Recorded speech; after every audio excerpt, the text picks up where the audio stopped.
กับทักทายสบายดีเด้อพี่น้องช่วงแรงๆทุกคนเลยเนาะประมาณ7:30 8:00ตอนนี้ทุกคนเนาะทักทายสบายดีทุกท่านโดยเฉพาะก็อยู่ทางอเมริกาเด้อพี่น้อง FC พอหักไม่หักเลยอ้ายที่อยู่ทางอเมริกาเนาะทักทายสบายดีก็กินข้าวแล้วพี่น้องเลยเนาะกินข้าวแล้วอาบน้ำให้ลูกอัดตูเฮือนเกลือมาเสกประตูประตางแล้วก็เข้านอนมื้อนี้สิมีโอกาสได้มานั่งโอลมอัดคลิปเว้าสู่พี่น้องฟังเนาะพี่น้องเนาะเกี่ยวกับเรื่องกฎหมายอยู่ลาวพี่น้องเรื่องเอาผัวเอาเมียนี่แหละบ่ได้เว้าใส่ไผพี่น้องเนาะบ่ได้ออกมาเว้าใส่ไผหรือว่าโจมตีไผแต่สิมาอธิบายในส่วนที่ตุสิทธิ์ฮู้เกี่ยวกับเรื่องกฎหมายทางด้านกฎหมายของประเทศลาวถ้าหากว่าท่านใดที่อยู่ต่างประเทศและอยากมาเอาเมียคนลาวควรเฮ็ดจังใดจังถูกต้องตามกฎหมายของประเทศลาวเดี๋ยวมาฟังนำกันพี่น้องเอ๋ยเนาะ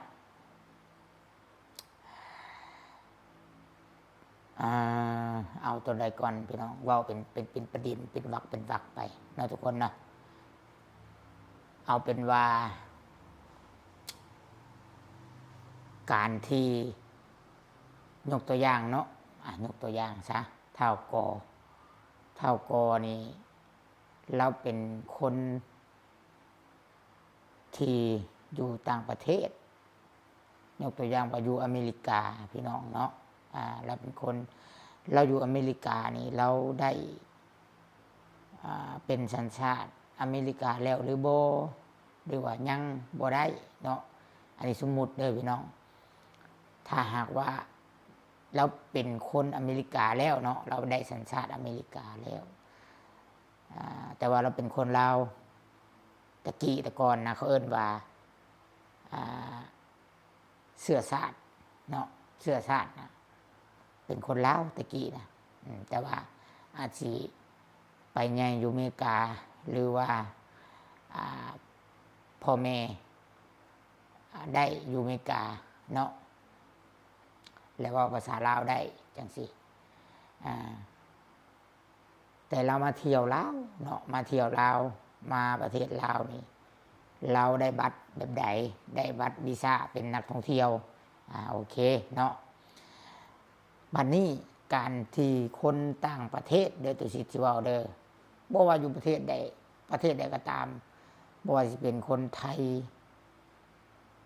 คนเวียดนามคนลาวหรือว่าโดยเฉพาะคนที่มาจากอเมริกาทุกคนคือสิฮู้เนาะเพราะว่าตะกี้ประวัติศาสตร์ลาวกับอเมริกาเพิ่นขัดแย้งกันอันนี้เว้าเรื่องอดีตและเพิ่นก็อาจจะมีการเฝ้าระวังเคร่งครัดแน่พี่น้องเอ้ยเนาะและถ้าหากว่าเจ้าเดินทางมาประเทศลาวและเจ้ามีพาสปอร์ตเนาะหรือว่าวีซ่าท่องเที่ยวแต่ว่าพาสปอร์ตเจ้าน่ะเป็นคนอเมริกาว่าซั่นซะและเจ้ามาลาวนี่1ถ้าเจ้ามาลาวและเจ้าไปนอนอยู่บ้านหรือว่าเฮือนของประชาชนผิดกฎหมายเด้อผิดกฎหมายผิดอาจจะถูกปรับใหม่เนาะเฮาก็บ่ฮู้ว่าย้อนหยังแต่เป็นกฎระเบียบของประเทศลาวเนาะพี่น้อง2อันโตทำอิฐนี่ผิดแต่ก็อาจสิบ่หนักปานใดอาจสิฮู้เท่าบ่ถึงการมันหยังนั่นแหละและบัดนี้นี่ตัวที่2ฟังคักๆได้พี่น้องตัวที่2ถ้าหากว่าเจ้ามานี่ลาวนี่เจ้ามีเงินเจ้าเอาเงินไปสู่ขอผู้สาว หรือว่าสู่ขอเมียเจ้าแบบลับๆฮู้เฉพาะพี่น้องทางเมียกับโตเจ้าผิดกฎหมายนักตัวนี้นักเลยนี่ยกตัวอย่างนะพี่น้องถ้าตำรวจเขาฮู้นะผิดแบบใดผิดยกตัวอย่างแบบเดียวกับกรณีสาวรจนาคือเจ้าหลักฟังคักเลยพี่น้องเจ้าหลักสร้างครอบครัวผิดกฎหมาย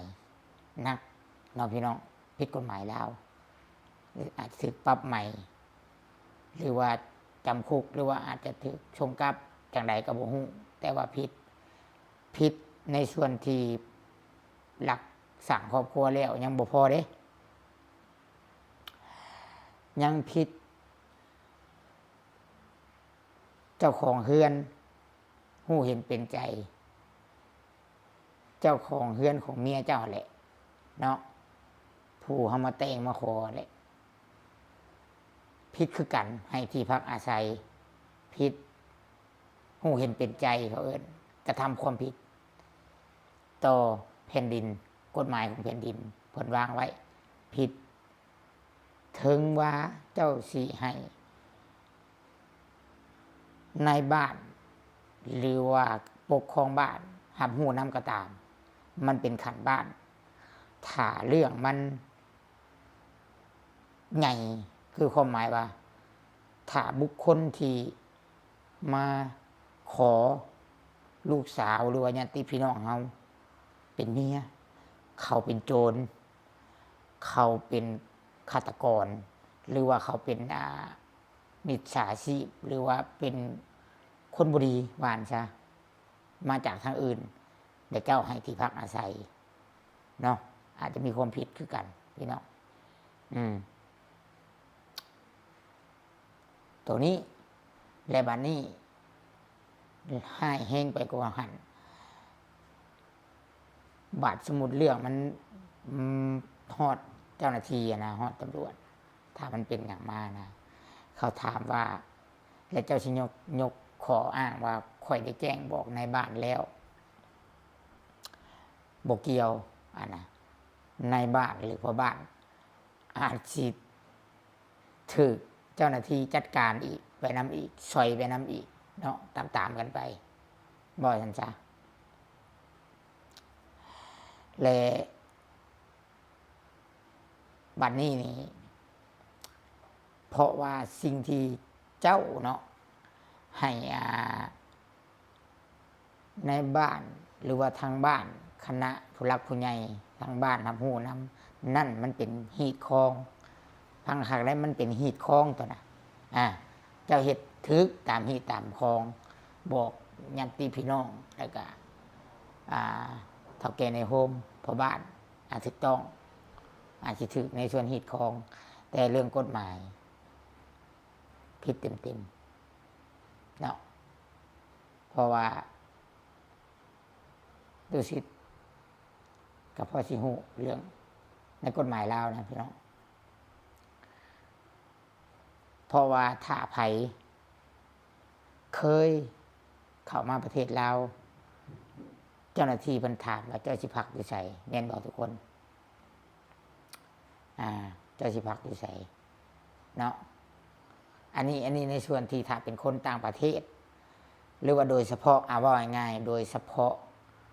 คนลาวที่อยู่ประเทศลาวแล้วโตนไปอยู่อเมริกาเพิ่นแห่งระมัดระวังบ้านซะเนาะเฮาก็บ่ฮู้นำเพิ่นดอกอันนี้เว้าสู่ฟังเด้อพี่น้องเด้อถ้าทุกคนคิดว่าตุสิทธิ์เว้าถูกหรือเว้าผิดคอมเมนต์มาเนาะอันนี้เตือนหรือว่าบอกให้พี่น้องทางอเมริการับรู้แต่ว่าส่วนใหญ่แล้วส่วนใหญ่หรือว่าส่วนหลายเนาะคนมาจากอเมริกาจะบ่มีปัญหาเนาะน้อยนักที่จะแบบมีความลับมาแบบลบๆซ่อนๆน้อยนักพี่น้องเอ้ยเนาะส่วนมากเขาสิบ่มีความผิดหยังเขาสิเปิดเผยเขาสิมาเที่ยวแบบมีความสุขอันนี้เว้าสู่ฟัง และถ้าหากว่าเจ้าตั้งใจบัดนี้เจ้าตั้งใจเจ้าอยากมาได้เมียนี่อยู่ลาวนี่เจ้าตั้งใจไว้เลยหนึ่งเจ้าต้องเข้าไปขอใบอนุญาตนี่แหละพี่น้องหรือว่าใบแต่งงานนี่แหละถ้าตุสิตจือบ่ผิดนะอยู่สถานทูตเนาะนั่นเจ้าหน้าที่อยู่สถานทูตมันจะมีใบเขียนให้หรือว่าขอใบขออนุญาตที่เฮาสิมาเอาลูกเอาเมียหรือว่าสร้างครอบครัวมันจะมีใบข้างในได้พี่น้องเอ้ยมันบ่แม่นว่าสุ่ม4สุ่ม5เจ้ารวยเจ้ามีเงินก็ตามบ่แม่นว่าสุ่ม4สุ่ม5เลยเจ้าสิขนเงินนี่มาให้เมียหรือว่าพี่น้องเมียเจ้าโลดได้เจ้าเอาโลดบ่ได้แม่นไดบ่ได้แม่นไดเจ้าอยู่นำกันกับผิดไหนรักสร้างครอบครัวเพิ่นเอิ้นเนาะเจ้าต้องไปสถานทูตขอใบอนุญาตแต่งงานคักแน่เนาะต้องเบิ่งประวัติเจ้าแน่คักแน่เจ้ามีความผิดหยังบ่เจ้าบ่ได้เฮ็ดหยังผิดมาบ่เจ้าเข้าประเทศลาวแบบใดมันบ่ได้แม่นของง่ายเด้ทุกคนเอ้ยมันบ่แม่นของง่ายเนาะและบัดนี้แล้วก็อันนี้ก็ฝากเตือนหรือว่าฝากให้คิดอันนี้เรื่องตรงนั้นจบไปเนาะบัดนี้เรื่องส่วนที่ว่าเฮาเป็นคนลาวเนาะพี่น้องเฮาเป็นคนลาวนะเฮาควรคิดก่อนว่ารู้ว่าคนลาวเนี่ยเฮาควรคิดก่อนว่าคนที่สิมาเอาญาติพี่น้องเฮานี่เฮารู้จักเขาดีแล้วบ่เนาะเฮารู้จักนิสัยใจคอเขาดีแล้วบ่เฮาเบิ่งเขาคักแล้วบ่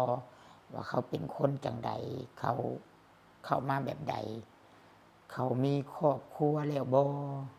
น้องพี่น้องยกตัวอย่างว่าเท่าโกอยากมาเอาลูกข่อยหรือว่าอยากมาเอาหลานข่อยอยากมาได้เป็นเมียนะแต่ว่าเท่าโกนี่มาร่วมกับข่อยว่าอยากให้เฮ็ดงานแบบเงียบๆได้บ่มีการถ่ายรูปได้บ่บอกไผได้บ่ฮู้กันแต่ข่อยกับครอบครัวแต่ว่าข่อยสิเอาเงินมาให้เจ้าแต่ว่าข่อยสิเอาหลานเขาสิเอาหลานเจ้าหรือว่าเขาสิเอาลูกเจ้าเป็นเมียถ้าผู้บ่คิดเนาะถ้าผู้บ่คิดเงินก็หลายว่ะคิดยันลูกยันหลานกูบ่ได้ผัวว่ะซ้ำบ่นำโหผัวต่างประเทศผู้เงินก็คือสิหลายเด้เอาวะโอเคเฮ็ดตามข้อเสนอที่ทางเจ้าบ่าวหรือว่าผัวเสนอมาข่อยสิปิดบังซอยบ่มีการถ่ายรูปบ่ได้บอกไผบ่บอกหมู่คู่บ่บอกญาติพี่น้องให้มันยืนยาวขอน้ำข่อยแล้วก็จบเรียบร้อยอันนี้ในกรณีที่ถ้าเฮาคิดเห็นแต่ผลประโยชน์เนาะอันนั้นคือการที่ถ้าเฮาคิดเห็นแต่ผลประโยชน์เฮาคิดไว้โพดเฮาคิดแบบคนจะชวนอะไรพี่น้องโอเคถ้าว่าเขาเป็นคนดีเฮาก็ดีใจนำคือตัวชิดก็ดีใจถ้ามันมีแท้แต่ให้คิดว่าเป็นหยังเขาคือบ่กล้าเปิดเผยเป็นหยังเขาคือบ่กล้าให้หลายๆคนรับรู้เป็นหยังเขาคือต้องปิดบังเนาะให้เฮาคิดก่อนให้เฮาคิดเบิ่งเหตุผลตัวนี้ก่อนเขามาแบบไรบัดนี้เฮาคิดแต่ถ้าหวังหรือว่าคิดถ้าแต่ผลประโยชน์จากเขาเฮาลองคิดว่าเขามาแบบนี้เขาบ่หวังผลประโยชน์จากเฮาบ่คิดคักๆเนาะ และบัดนี้คนของเฮาก็พอแต่ซ้ำนั้นบ้าๆบอๆยกตัวอย่างนะแบบยกตัวอย่างว่าพี่น้องตุสิตเนาะหรือว่าหลานสาวลูกสาวขี้ข้านในเฮ็ดหยังก็บ่เป็นเฮาต้องเบิ่งว่าเอาไปเลยมันเป็นภาระเขาสิทนอยู่ได้นำบ่เขาสิแบบใดนะพี่น้องทุกคนเข้าใจบ่แล้วมื้อนี้เฮาคิดกลับกันบัดนี้ถ้าเฮาเป็นคนที่ฉลาดและมีความคิดอย่าพึ่งตกลงถ้าว่าผู้ชายคนนี้มาแบบนี้เสนอมาแบบนี้บ่อยากให้มีการออกให้สังคมเนาะหรือว่าหมู่คู่นี่ครับฮู้ในการสิเอาลูกเอาผัวเอาลูกเอาเมียนี้เฮาต้องคิดบัดนี้ว่าเขามาแบบใดเป็นหยังเขาคือบ่อยากให้ไผฮู้เฮาต้องคิดว่า1เขามีลูกมีเมียแล้วบ่เขาสิมาตัวคนของเฮาบ่2เขามาแบบใดบัดนี้เขามาเพื่อผลประโยชน์อีหยังบ่หรือว่าเขาสิมาตัวบ่คนของเฮาเป็นผู้หญิงเว้าขอโทษว่าร้อนๆเขามาตัวนอนนำคนของเฮาซื่อๆบ่หั่นนะเนาะแล้วก็ให้เฮาคิดว่าถ้าหากว่าบ่มีความผิดเป็นหยังคือต้องยากคนฮู้ว่าง่ายๆเนาะพี่น้องแล้วบัดนี้หรือว่าบุคคลผู้นี้เราฮู้เรื่องกฎหมายของประเทศลาวเราฮู้ว่าถ้าเราเอาเมียเราเอากำนังขอเท่ากอนี่เอากำนังขอเราต้องได้เสียเงินหลายขั้นตอนเสียเงินแลกเอกสารเสียเงิน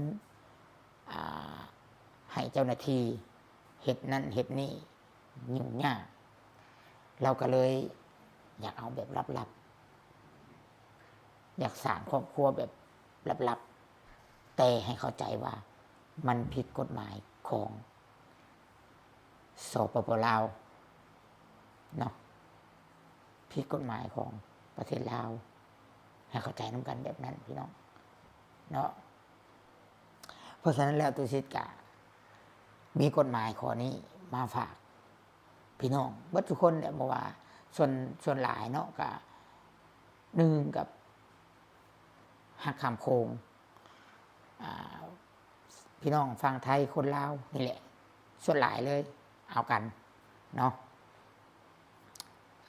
เอากันแต่งกันบ้านตุสิตนี่ก็มีหลายเนาะส่วนมันฮ้อนนี่ก็มีผู้หนึ่งครอบครัวหนึ่งที่ซองบ่ได้เท่าที่ตุสิตฮู้ได้ผัวอยู่ไทยเมียคนลาวคนบ้านโคกแต่ว่าเพิ่นเฮ็ดถูกต้องเบิดเนาะได้ลูกได้หยังนำกันอันนี้เพิ่นเฮ็ดถูกต้องตามกฎหมายที่ว่าเพิ่นได้เขียนไว้ว่าใช่พี่น้องและวันนี้นี่คือตุสิต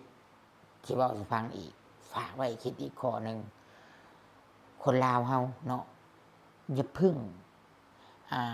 ไปคิดถึงผลประโยชน์เนาะอันนี้ตุสิตขออนุญาตบ่ได้กวมรวมเด้อพี่น้องเด้อบางคนเนาะที่เพิ่นอยู่อเมริกาอันนี้ตุสิตก็บ่ได้เคยไปอยู่ดอกแต่ว่าฟังจากพ่อฮักแม่ฮักเอ้ยฮัก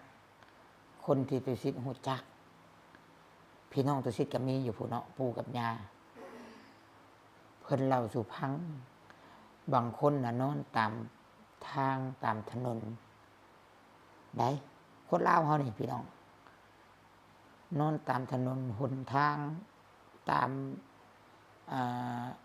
ห้องเช่าน้อย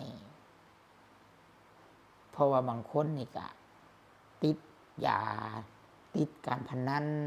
ติดลิ้นติดเที่ยวบ่ได้เฮ็ดเวียกเฮ็ดงานสมะเลเทเมาเนาะ และก็หลายคนที่ว่ามาตัวเอาสาวอยู่พี่หาหน้าพี่น้องเพื่อผลประโยชน์มาอย่างบางอย่างก็ประจักษ์มาเถอะตัวนอนนำเลยอยากให้คิดคักๆก่อนเนาะว่าโบหมายความว่าดูพุ่นเลยสิเป็นคนรวยเบิดทุกคนเนาะสำคัญผู้อยู่บ้านนอกบ้านนาเฮานี่แหละเนาะแบบคืออยู่บ้านตุสิตบ่จังซี่เป็นโคกเนาะเขตนอกเขตชนบทคนในเมืองเขาสิระวังตัวพี่น้องแบบว่าบางคนก็สิเห็นแก่เงินเงินห่วย1,000 เหรียญ 2,000 เหรียญเนี่ยก็เอาเลยเนาะพี่น้อง 2,000 มันก็เท่าไหร่เกือบ 7-8 หมื่นนะพี่น้องเอ้ย 2,000 เหรียญ 3,000 เหรียญก็100,000บัดนี้เงินซ้ำนั่นเพราะว่ามันมีการยืมกันมาเที่ยวได้เท่าที่พ่อแม่เพิ่นเล่าสู่ฟังกับปู่กับย่าอยู่อเมริกาเพิ่นเล่าสู่ฟังคือสมมุติว่าตุสิตนี่อยู่อเมริกานี่ตุสิตมีแผนอยากมาเที่ยวอยากมาตัวเอาผู้สาวซะบอกง่ายๆไม่ได้ก็สิเลยขอนอนนำมานี่ประมาณวีซ่าประมาณ2 เดือนบ่แต่มาเงินก็มีบัดนี้มันยืมได้บัดนี้พี่น้องยืมก่อนได้11,000บ่หรือ20,000หรือ15,000ถ้าตุสิตจื้อบ่ผิดพี่น้องคอมเมนต์มานี่พี่น้องอยู่อเมริกายืมก่อนได้หลังจากยืมได้แล้วกลับเมื่อนี่จังเฮ็ดเวียกใช้หนี้คืนได้พี่น้องมันแบบนั้นเนาะอันนี้ฝากถึงคนลาวเฮาตามนอกบ้านนาเนาะที่ฟังคลิปอยู่เนาะแล้วมันนี่เงินเขายืมมา10,000-20,000เขากะมาตัวเอานอนน้ำเนาะดำช่องทิศน้ำเดือนแล้วก็เมื่อแล้วก็แล้วสมอยจ้อยว่าบัดนี้ถ้าเจ้าสติสตางค์บ่ดีแน่ทำใจบ่ได้แน่แฮงเป็นบ้าไปเลยบัดนี้ถึกมาตัวเด้ถึกผู้บ่าวมาตัวเอาบางคนก็เสียใจทำใจบ่ได้ก็ฆ่าตัวตายก็มีบางคนก็ได้บางคนก็เสียจิตไปเลยก็มีมันแบบนั้นได้เนาะนั่นแบบนั้นก็เลยฝากเตือนไว้ให้คิดคักๆเนาะว่าสิ่งที่มันตามมามันมีอย่างแน่โอเคถ้าหากว่าเขาเป็นคนดีเฮาก็บ่ว่าเนาะแต่ว่ามันสิน้อยนักถ้าว่ามาแบบมีเงื่อนงำหรือว่ามาแบบมีปิดบังหรือว่าย่านกลัวหาหน้าพี่น้องเนาะก็สิประมาณนี้แหละตุสิตออกมาเว้าเรื่องนี้ก็ประมาณนี้เนาะอันนี้บ่ได้เว้าเกี่ยวกับผู้ใดแต่เว้าเกี่ยวกับเรื่องกฎหมายเนาะก็บ่ได้ฮู้จักเบิดดอกบ่ได้เก่งปานใดเนาะจังได๋สิว่าผู้มันช่างตุสิตก็สิว่าโอ้บักนักกฎหมายใหญ่อีกก็บ่ได้ฮู้เบิดทุกอย่างดอกแต่พอฮู้พอปะทะได้พอบวกได้เนาะพอเจอเชิงหน้าก็พอฮู้จักอยู่ดอกทางออกเนาะคิดว่าพี่น้องเนาะประมาณนั้นทุกคนคิดว่าจังใดเรื่องนี้เรื่องที่ตุสิตเว้ามันถือหรือมันผิดพี่น้องคอมเมนต์มาพี่น้องและส่วน FC เนาะให้ตุสิตรีวิวสอยให้เบิ่งบ่แม่นรีวิวพระให้เบิ่งเป็นหลวงพ่อรวยเด้อทุกคนเด้อเป็นหลวงพ่อรวยรุ่นรวยพันล้านพี่น้องเพิ่นถามบูชาแม่นบ่ได้ปล่อยเด้อนี่เดี๋ยวสิให้เบิ่งนี่เป็นหลวงพ่อรวยเนาะรุ่นรวยพันล้านปลูกเสกมาเรียบร้อยพี่น้องเนาะปลูกเสกมาเรียบร้อยกรอบก็เป็นทองมาเลยกรอบนี่2 สลึงกรอบเกือบบาท1เนาะสำหรับกรอบแต่ตอนนี้ก็สิแต่ว่าตุสิตซื้อหรือว่าเช่านี่ตั้งแต่บาท1 30,000เดี๋ยวนี้ก็บาทละ50,000 55,000 พี่น้องกำไรอยู่เนาะประมาณนี้พี่น้องตุชิตกสิขอจบคลิปลงไปขอให้ทุกคนทุกทานเนาะอยู่ดีมีแห้งพี่น้องเนาะสุขภาพแข็งแรงสุขคนพี่น้องกู๊ดไนท์มื้อนี้ฝันดีสบายดี